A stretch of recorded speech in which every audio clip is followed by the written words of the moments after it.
Merci. Donc, c'est toujours un plaisir d'être parmi mes maîtres et mes confrères. Donc, pour pouvoir, dans ces journées de cours supérieurs concernant le poumon et le tabac. Donc, il m'a été dédié de vous présenter un cas clinique sur le sevrage tabagique classique. Donc, je vais reprendre un tout petit peu un cas clinique sur les étapes d'un sevrage tabagique classique tel qu'on le voit dans nos consultations. En fait, le sevrage tabagique, ça reste quelque chose de très difficile, ça reste quelque chose de très chronophage avec toutes les difficultés qu'on a, comme l'audience l'a précisé, de la disponibilité des différents produits pour pouvoir donc aider ces patients dans le sevrage tabagique. Alors, je n'ai pas de conflit d'intérêt. Alors, notre conduite à tenir concernant un patient qui vient pour le sevrage tabagique va dépendre principalement de son stade de préparation, qu'il soit un patient heureux, qu'il soit un patient hésitant, ambivalent, ou bien qu'il soit un patient qui est prêt à l'arrêt. Et le patient, la prise en charge en fonction du stade de préparation va dépendre donc effectivement de ce stade de changement, qu'il soit un patient en pré-contemplation, un patient en contemplation ou bien un patient qui est prêt immédiatement à l'arrêt.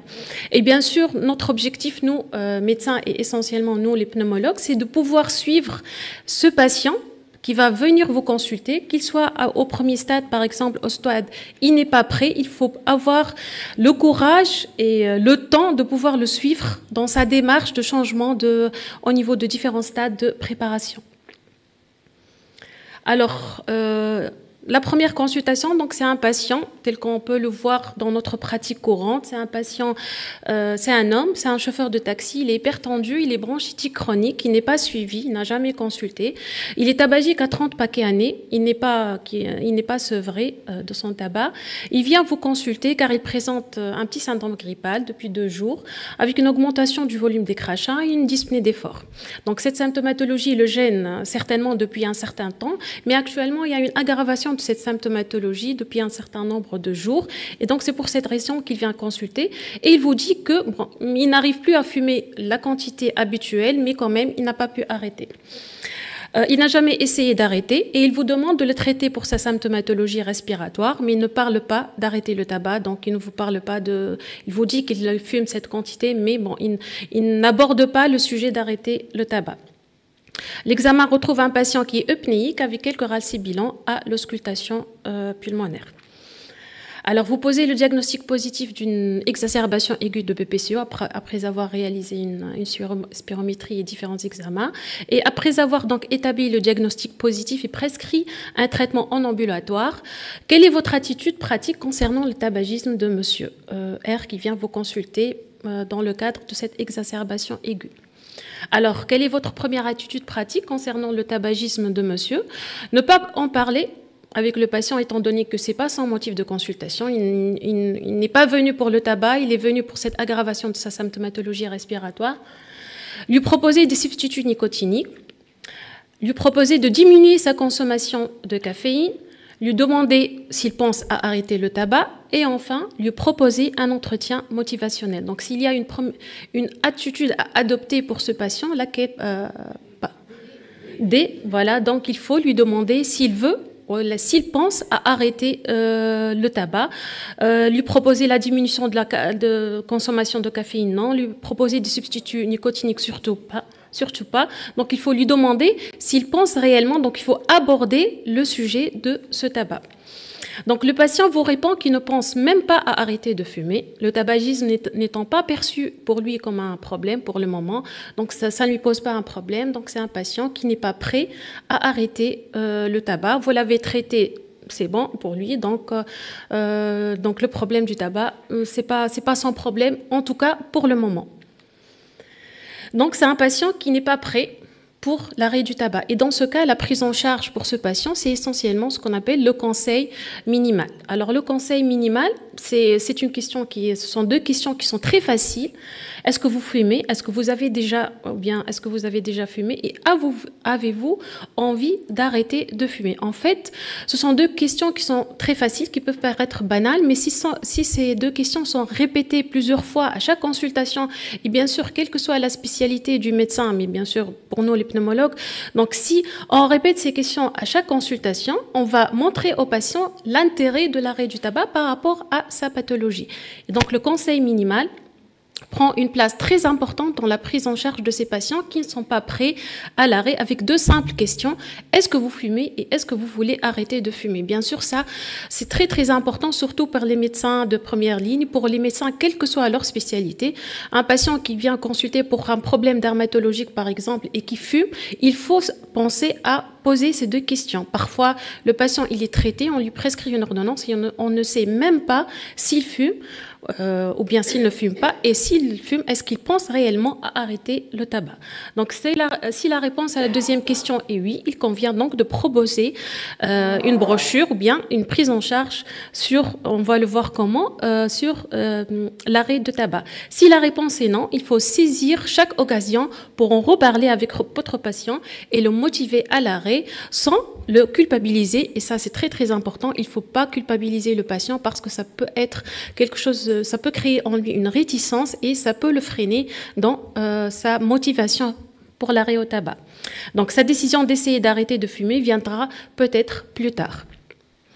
Alors, Monsieur R étant non prêt à l'arrêt du tabac, quel argument allez-vous utiliser pour motiver votre patient à arrêter de fumer? Certes, il ne veut pas arrêter le tabac, mais vous n'avez pas à lui dire d'accord, ok, à la prochaine consultation. Donc, il faut proposer une prise en charge pour ce patient.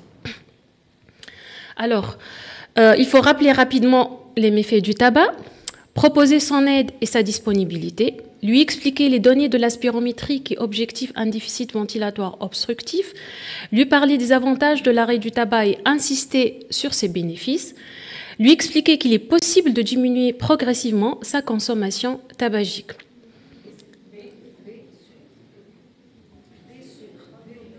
D sur B sur A, B. Voilà. Donc, les réponses exactes, c'est rappeler rapidement les méfaits du tabac, proposer son aide et sa disponibilité. Bon, lui expliquer les données de la spirométrie, certes, ça peut être juste pour certains, mais ça peut freiner certains patients. Ça peut lui paraître quelque chose qui n'est pas utile dans sa démarche d'arrêt du tabac. Donc, ça peut paraître non utile pour le patient et donc qui peut ne pas avoir un point positif sur notre prise en charge. Lui rappeler les avantages de l'arrêt du tabac et lui expliquer qu'il est possible de diminuer progressivement sa consommation tabagique. La réponse juste c'est A, B, D et E.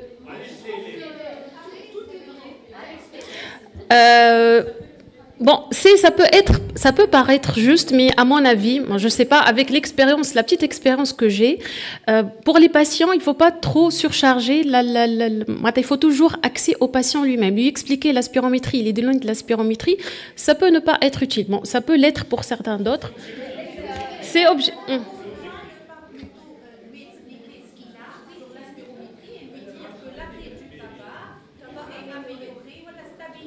Tout en sachant que c'est un patient qui n'est pas prêt à l'arrêt du tabac. Donc c'est un patient.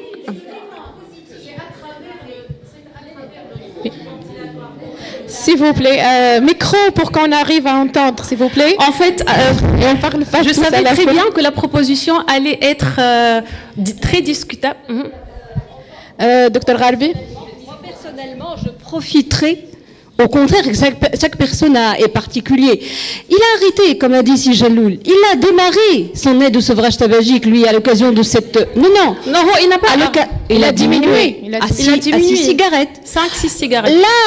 La première réflexion, je dis, mais c'est excellent, vous avez pu arrêter. C'est magnifique, vous vous sentez comment? Et laissez-le parler. Enfin, c'est-à-dire, méfait du tabac... Voilà, c'est ce que... C'est ce que c'est. En diminuant, il s'est sûrement amélioré. Même cliniquement, vous avez dit, ces bilans sont faits. Alors là, il faut bien lui expliquer qu'il va s'améliorer davantage. Et c'est très important de fumer. Moi, je trouve, donc, déjà, c'est le fait qu'il s'est amélioré. Et là-dessus, que vous le travaillez. Et c'est ce qu'on va voir. Madame Slitter, oui, allez-y. C'est bien d'en discuter, il faut que ce soit interactif. Le problème, il est venu consulter, comme tu l'as si bien dit, pour une exacerbation de sa BPCO, et ce qui le gênait, c'était la dyspnée. Et la spirométrie, c'est un critère objectif. Tu vas lui dire, il y a une obstruction, les bronches sont un peu bouchées, et le fait puisque vous avez déjà diminué, pourquoi pas ne pas arrêter, et ça peut le motiver justement. Oui, parce que là, c'est un critère objectif. Tu as une spirométrie, comme la radiothorax aussi, on peut les motiver comme ça. Ouais, il faut savoir que parler des méfaits du tabac, c'est le patient tabagique, il connaît les méfaits des tabac. D'ailleurs, la publicité sur les paquets de cigarettes avec le cancer du poumon, le cancer du larynx, ça n'a pas vraiment donné une efficacité, plutôt un échec. Bon, donc on peut dire c'est plus ou moins. Exactement. Justement, pour le sevrage tabagique, est-ce qu'il ne vaut pas mieux parler des bienfaits de l'arrêt que des méfaits? Parce que tes réponses juste rappeler les méfaits. J'ai bien précisé rapidement, mais donc je vais préciser. Parce que normalement, il faut mettre l'accent sur les bienfaits du sevrage et non pas les méfaits de continuer à fumer. Voilà, c'est le plus important. Donc pour ce patient, il faut proposer l'arrêt du tabac. Il n'est jamais trop tard pour arrêter le tabac. Ça, il faut le lui dire. Bien sûr, il faut proposer son aide et sa disponibilité. Proposer une approche de réduction de la consommation. Et là, j'insiste très bien sur la réduction de la consommation du tabac parce que ça peut être bénéfique comme ça peut être non bénéfique. Pourquoi? Parce que quand on réduit la consommation de tabac, l'inhalation va être beaucoup plus importante pour ces patients-là et peut-être l'effet l'effet nocif va être à peu près le même. Donc, diminuer la consommation, oui, mais tout en faisant attention. Aider le patient à entrevoir les avantages et les bénéfices qu'il pourrait obtenir en arrêtant de fumer. Là, c'est l'élément le plus important. Il faut essentiellement parler des avantages beaucoup plus que des inconvénients, parce que les inconvénients, le tabagique, il les connaît, il le sait très bien, et d'ailleurs, il fume encore le tabac. Donc, par contre, les avantages, il faut insister au cours de la consultation, que ce soit d'aide-au-sevrage tabagique ou d'une consultation banale de pneumologie, sur les avantages que le patient pourrait ressentir lorsqu'il va arrêter le tabac. Et ça, c'est très important. D'ailleurs, les bénéfices qu'il pourrait avoir, donc quels sont ces bénéfices-là? Donc, citez là la proposition exacte. Donc, la nicotine, elle va disparaître dans le sang au bout de 48 heures. Le monoxyde de carbone disparaît au bout de 24 heures. Le risque d'infarctus du myocarde, il diminue de 50% au bout de 12 mois. Le risque du cancer du poumon est diminué de 80 à 90% au bout de 5 ans. Et le risque d'accident vasculaire cérébral est diminué de quasi 100% au bout de 10 ans. Donc, quels sont les bénéfices de l'arrêt du tabac? Alors, les réponses, c'est B, C et E. Voilà, donc le monoxyde de carbone, il disparaît au bout de 24 heures. Le risque d'infarctus du myocarde, il diminue de 50% au bout d'une année. Et le risque du cancer du poumon, il est diminué de 80 à 90% au bout de 5 ans. C'est faux, c'est essentiellement au bout de 10 ans. Donc là, il faut insister sur le bénéfice de l'arrêt, mais aussi sur le maintien de l'arrêt, parce qu'il ne suffit pas d'arrêter, de diminuer quelques mois, quelques années pour que le risque, il diminue. Il faut arrêter pour une durée assez prolongée pour voir ce risque de cancer du poumon qui est diminué. Alors, les bénéfices de l'arrêt, donc on va avoir la nicotine qui va disparaître dans le sang au bout de 12 heures. Le monoxyde de carbone, c'est à peu près 24 heures. Tout ce qui est retentissement sur le souffle, la dyspnée et le fonctionnement de l'appareil respiratoire, c'est à peu près dans les 9 à 12 mois. Pour l'infarctus du myocarde, il est diminué de 50% au bout d'une année. Et pour l'infarctus du myocarde, l'accident vasculaire cérébral, il est diminué de à peu près 100% entre 3 et 10 ans. Et pour le cancer du poumon, il n'est diminué que de 80 à 90% uniquement après 15 ans. Donc, un patient qui fume, qui a arrêté le tabac depuis 1 an, 2 ans, 3 ans ou 4 ans, il a toujours un risque potentiel de développer un cancer du poumon. Donc là, lors de la consultation, surtout cette première consultation chez ce patient qui n'est pas prêt à arrêter, qui ne veut pas arrêter, qui n'y pense même pas, donc il faut lui en parler un tout petit peu sur les bénéfices qu'il va retrouver s'il va arrêter le tabac.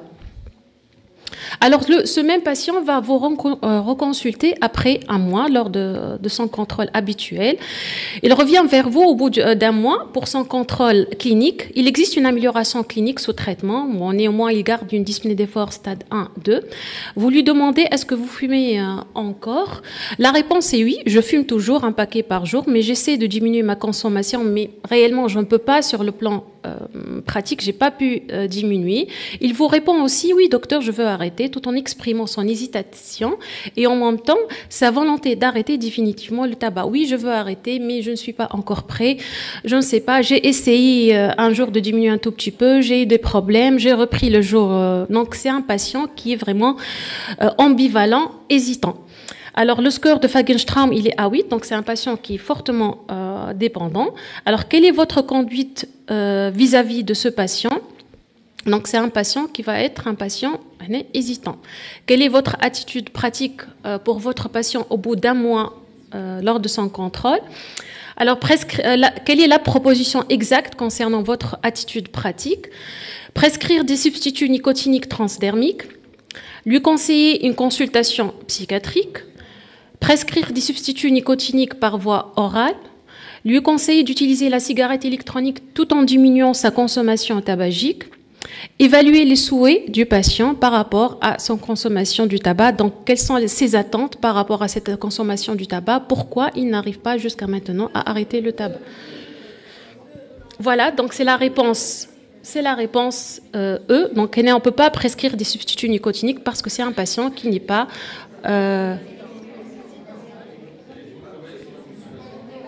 c'est un patient hésitant. Micro, s'il vous plaît. On peut lui proposer une diminution, parce que c'est vrai, il y a un phénomène de titrage. Lorsque le sujet, il essaie de diminuer le nombre de cigarettes, il va renouveler, il va compenser ça par l'augmentation de l'inhalation et le nombre de bouffées, et il va renouveler la dose de nicotine. Mais ce qu'on peut proposer, c'est une substitution nicotinique et par voie orale et même par voie transdermique. Donc par voie transdermique, et on diminue en même temps le nombre de cigarettes fumées.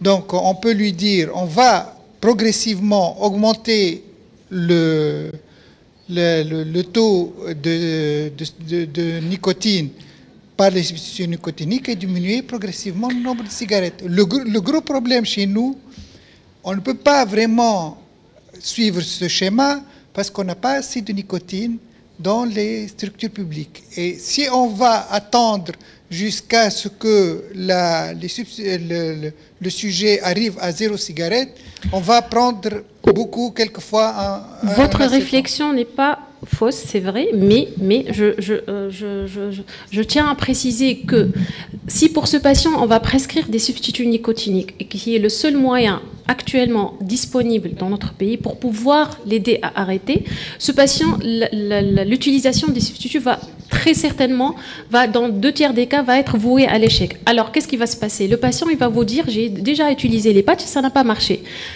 Il n'y a pas lieu de les réutiliser. Donc, les patchs, il faut les utiliser au moment opportun. Il n'est pas toujours urgent d'arrêter immédiatement. Le patient, vous allez le revoir dans 1 mois, dans 2 mois. Vous n'allez pas le lâcher dans la nature. Et ça, c'est toute la difficulté de la prise en charge de ces patients. C'est très, très chronophage. Il faut avoir la patience de pouvoir les suivre de façon très, très rapprochée. J'ai compris pourquoi Dr Farfer vous a proposé ça. En fait, elle le revoit à la consultation parce que elle le suit pour sa BPCO, elle. C'est pas quelqu'un qui est venu pour la consultation de sevrage tabagique. Vous les voyez, ils viennent pour l'aide de sevrage tabagique. Donc l'abord est différent. Elle le voit pour sa consultation et en même temps, elle teste le terrain, elle vérifie s'il est prêt ou pas. C'est un patient qui n'est pas prêt, d'après l'interrogatoire, prêt complètement pour passer à l'arrêt à ce moment-là, ce seraient les méthodes dont vous avez parlé, petit à petit, moyennant même les patchs, petit à petit. C'est une technique classique. Aussi, il faut voir pourquoi il n'est pas prêt. Il peut avoir des conditions qui ne lui permettent pas d'être prêt immédiatement. Je peux prendre un exemple d'un étudiant qui va passer un examen, d'un patient qui est en instance de divorce. Donc, il peut y avoir des causes qui le freinent dans sa décision d'arrêter le tabac. Et ces causes-là peuvent, si on lui prescrit des substituts nicotiniques, ça va être voué à l'échec très certainement.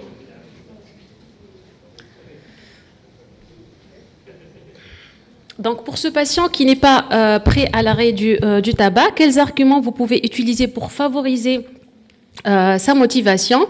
Donc, il faut évaluer, donc, première proposition, évaluer les bénéfices recherchés par le patient, évaluer les raisons qui le poussent à arrêter, insister et rappeler les méfaits du tabac sur sa santé, évaluer sa confiance en soi, ou bien proposer des conseils d'arrêt du tabac. Donc A, B, D et E. Donc surtout pas les méfaits du tabac, vous avez déjà en parlé, c'est pas nécessaire réellement de reparler à chaque consultation, ça va être très très ennuyeux pour le patient et il connaît déjà les méfaits du tabac. Donc on est là dans essentiellement ce qu'on appelle l'entretien motivationnel du patient. Il faut pas, ça peut paraître un peu long, un peu chronophage. Il faut pas être très très précipité pour prescrire les patchs. Là aussi, on prescrit les patchs très rapidement pour un patient qui n'est pas à un stade d'action, qui n'est pas préparé pour ce qui vient par la suite. Là, c'est voué à l'échec et par la suite, il ne va pas les réutiliser. C'est quelque chose qui n'a pas donné d'efficacité et donc c'est inutile. Donc, quelques propositions lors de cet entretien. Donc, vous pouvez lui dire arrêtez de fumer, c'est la décision la plus importante que vous pouvez prendre pour protéger votre santé. Je peux vous aider si vous le souhaitez. Donc, il faut toujours proposer son aide pour le patient. Donc, je peux vous aider à arrêter. Ce sera sûrement plus facile que d'essayer tout seul. Il est important que vous arrêtez de fumer. Et donc, je peux vous aider. Donc, ce sont des formulations qui peuvent être, qui ont la même signification, mais formulées de façon différente. Fumer occasionnellement ou en faible quantité est encore dangereux. Pourquoi? Parce que l'inhalation va être beaucoup plus importante. Donc, ça ne suffit pas de diminuer sa consommation. Il faut insister. Certes, vous avez fait un effort de diminuer votre consommation, mais il faut passer l'étape suivante et arrêter. Pourquoi? Parce que si vous diminuez, vous allez inhaler de façon beaucoup plus profonde et donc les risques peuvent être les mêmes.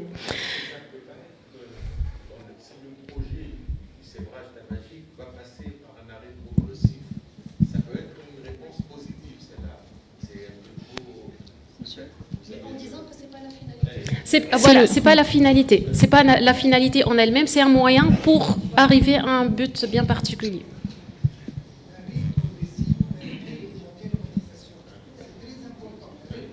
J'ai pas dit le contraire. Alors, j'ai pas dit le contraire. Mais il faut lui expliquer au patient, c'est pas la finalité de son projet de sevrage tabagique. Vous avez dit que les substituts nicotiniques ne servent à rien lorsqu'on veut proposer un arrêt progressif. Non. Parce qu'au début, ce qu'ils disent, les patients, c'est qu'avant, on fumait 20 cigarettes par jour. On fumait 1 paquet, 2 paquets, 3 paquets. Maintenant, on fume 2 à 3 cigarettes. C'est très bien. Et comme ça, petit à petit, vous lui dites, c'est très bien, vous avez évolué, mais il vous reste encore 3 cigarettes ou 4 cigarettes, et on ne peut dire que vous avez arrêté de fumer que lorsque vous arrivez à 0 cigarette. Et comme ça, vous allez le suivre, et en même temps, ça augmente la motivation. Mais il y a une remarque, juste une remarque, c'est qu'il ne faut pas vraiment donner beaucoup d'importance au stade de Prochaska. Les études, en particulier les études en Suisse, ont démontré que la prise en charge en fonction des stades de Prochaska ne donne pas toujours un effet. Parce qu'un sujet qui vient à un stade où il n'est pas prêt, il peut changer facilement et il va devenir prêt à l'arrêt. Donc, prendre comme le préconise les stades de Prochaska, 6 mois, etc., pour revenir et le prendre en charge, ce n'est pas très efficace. Ce qui est efficace, c'est essayer de le convaincre, de manière éthique, bien sûr, d'arrêter de fumer. D'accord. Et c'est ce qu'on vient de dire, ça résume. Docteur Boussofara, je vous invite ici. Je vous invite à faire vite et à laisser les questions à la fin parce qu'on a pris beaucoup de temps sur ce cas clinique très intéressant. Alors, 3 mois plus tard, le patient exprime son envie d'arrêter le tabac, il exprime sa motivation pour arrêter de fumer. Après vos conseils et vos explications, il exprime en plus le besoin d'être aidé pour réussir son sevrage tabagique, étant donné que lui seul, il n'a pas réussi. Il déclare être gêné sur le plan respiratoire avec une aggravation progressive de sa dyspnée, malgré donc le traitement prescrit. Donc c'est un patient qui est prêt à l'aide au sevrage tabagique. Donc vous allez beaucoup plus préciser donc le statut tabagique de ce patient. Donc il fume toujours un paquet par jour. C'est un hypertendu, donc comme on l'a déjà dit, sous traitement. Il est marié, il a 2 enfants scolarisés. Sa femme travaille dans une usine de confection textile. Il n'a pas de conflits familiaux ou de problèmes. Il boit 4 cafés par jour. Il n'a jamais essayé d'arrêter. Et le score de Fagenstram, il est toujours à 8, donc il est très dépendant, avec une première cigarette moins d'1 heure après le réveil.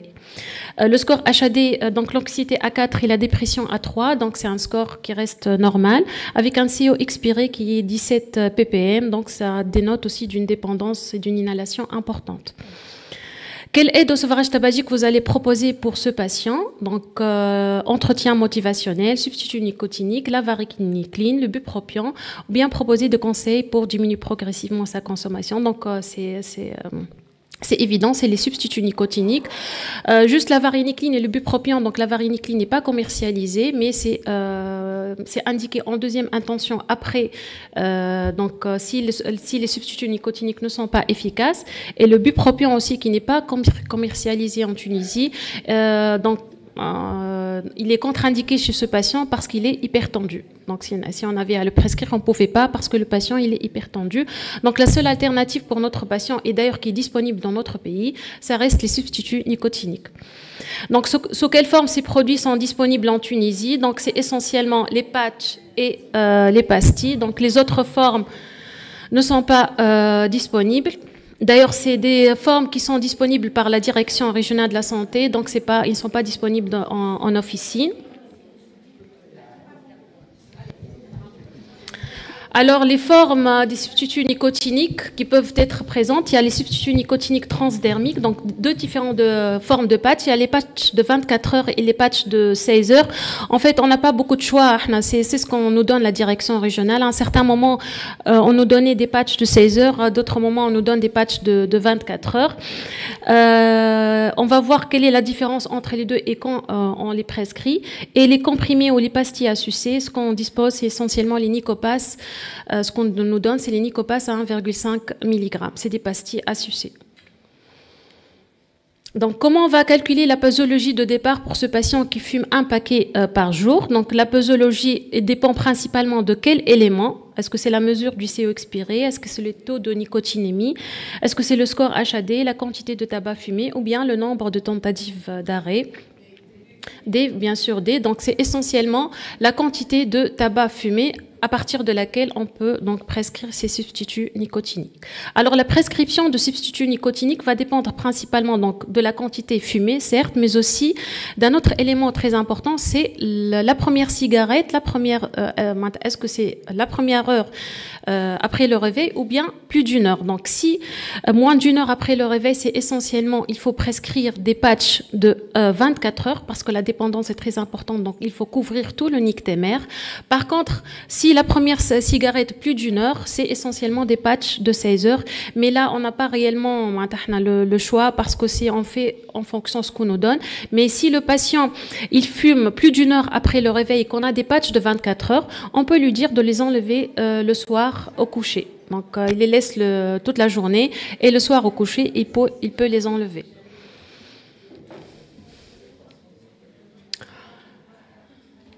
Donc, pour ce patient, on va prescrire Nicopatch 21 mg, donc un patch par jour. Et pour les Nicopas, donc des pastilles à sucer, environ 4 à 5 pastilles par jour, mais on peut dépasser cette quantité. Donc, quelles sont les règles d'utilisation des substituts nicotiniques transdermiques? Donc, à appliquer le matin au réveil. Si on a des troubles du sommeil, on peut enlever le patch 1 heure avant le coucher. Arrêter les patchs en cas de réaction allergique localisée. Il est interdit de fumer avec un patch. on ne peut pas associer, on peut pas associer les associer aux formes orales. Alors, quelles sont les propositions exactes? Donc, c'est le A et le B. Donc, à appliquer le matin au réveil. Et si le patient est présent des troubles du sommeil, donc on peut les enlever avant le coucher. En cas de réaction allergique, généralement, c'est des réactions allergiques minimes qui ne nécessitent pas réellement l'arrêt des patchs. Il n'est pas interdit de fumer avec un patch, mais il faut toujours conseiller que c'est pas la finalité en elle-même. Donc, il faut diminuer. Donc, on peut dire aux patients que ça peut être 1 à 2 cigarettes par jour, pas plus, surtout la première semaine. Toujours faire un planning pour le patient, donc la première semaine, la deuxième semaine, etc. Quelles sont les règles d'utilisation des substituts nicotiniques par voie orale? Donc les pastilles sont à croquer. La dose moyenne des pastilles ne doit pas dépasser 4 pastilles par jour. Les pastilles sont systématiquement associées au patch. Les pastilles sont contre-indiquées la nuit. Différentes formes orales peuvent être associées. Donc, les propositions exactes, c'est que les différentes formes orales peuvent être associées. Les pastilles sont associées, elles ne sont pas à croquer. Il faut très bien le mentionner pour les patients. La dose moyenne ne dépasse pas 4. On peut arriver jusqu'à 10, voire 12 pastilles par jour. Mais si ça arrive jusqu'à 10 à 12, c'est que dans notre dosage, on n'est pas efficace. Donc, peut-être qu'il faudra augmenter le dosage des patchs. Donc, je passe rapidement.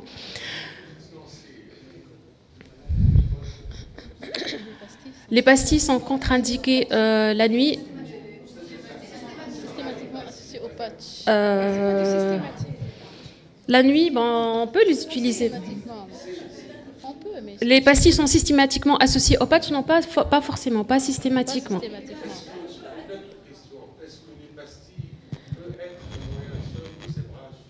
S'il fume une petite quantité, moins de 7 cigarettes par jour, ça peut l'être là. On termine le cas clinique, s'il vous plaît, Dr Boussefar. Après, si on a encore le temps, on posera une question. Donc, comment vous allez organiser rapidement le suivi du sevrage? Donc, le suivi, il est hebdomadaire dans un premier temps. Donc, la première semaine, le premier contrôle. Par la suite, donc, en fonction, c'est toujours personnalisé en fonction du patient. On peut le revoir après. La première consultation, c'est la première semaine. Par la suite, 2 semaines.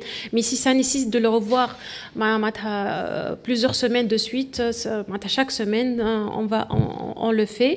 Et bien sûr, il faut qu'il y ait une adaptation régulière de la dose qui est nécessaire en fonction des signes du surdosage ou de sous-dosage. Donc, sous-dosage, il y a toujours des symptômes de sevrage, etc. Un inconfort, une irritabilité, ou elle a des signes de surdosage qui indiquent donc une diminution de la dose. Donc, on va adapter généralement au bout de la première semaine de notre prescription. Voilà la question qui fâche. Donc, Monsieur R vous demande s'il peut utiliser une cigarette électronique en cas de besoin à la place des substituts nicotiniques par voie orale. Qu'en est-il de l'utilisation de la cigarette électronique? Donc, la cigarette électronique peut être utilisée en long cours en association au tabac. Est-ce qu'elle peut être utilisée chez le non-fumeur? Donc, les deux, la seule proposition exacte, c'est que la cigarette électronique est indiquée principalement en cas d'échec du sevrage par les traitements habituels. Juste une petite parenthèse, pour le patient qui veut utiliser une cigarette électronique en association des patchs, nous, en tant que médecins, à mon humble avis, il ne faut pas la banaliser. Il faut toujours la laisser en deuxième alternative si réellement le patient n'arrive pas à diminuer correctement sa consommation, ou alors même s'il y a un échec, il faut la laisser en deuxième intention. Il ne faut surtout pas la banaliser pour l'utilisation. Donc j'ai répondu au patient, vous ne pouvez pas utiliser la cigarette électronique en association au patch, du moins immédiatement. Donc peut-être par la suite, on peut avoir recours, mais actuellement, immédiatement, il faut pas l'utiliser. Donc rapidement, donc la prise en charge de l'aide au sevrage tabagique, vous voyez bien que c'est quelque chose de très complexe, de très chronophage, qui doit être personnalisé à chaque patient. Et bien sûr, les avis sont très divers, mais si j'ai un message à passer, c'est que le sevrage tabagique doit se faire essentiellement en parallèle par rapport à notre prise en charge de la pathologie concernée. Et il faut prendre son temps pour prescrire les substituts nicotiniques, car ça reste le seul moyen disponible actuellement en Tunisie qui peut aider les patients de façon efficace. Voilà. Je vous remercie. Merci, professeur Boussafara, pour ce cas clinique qui a suscité beaucoup d'interactions et de discussions. Et pour cela, nous allons passer directement... D'accord. Une question, Sivej, et on passe directement au deuxième cas clinique.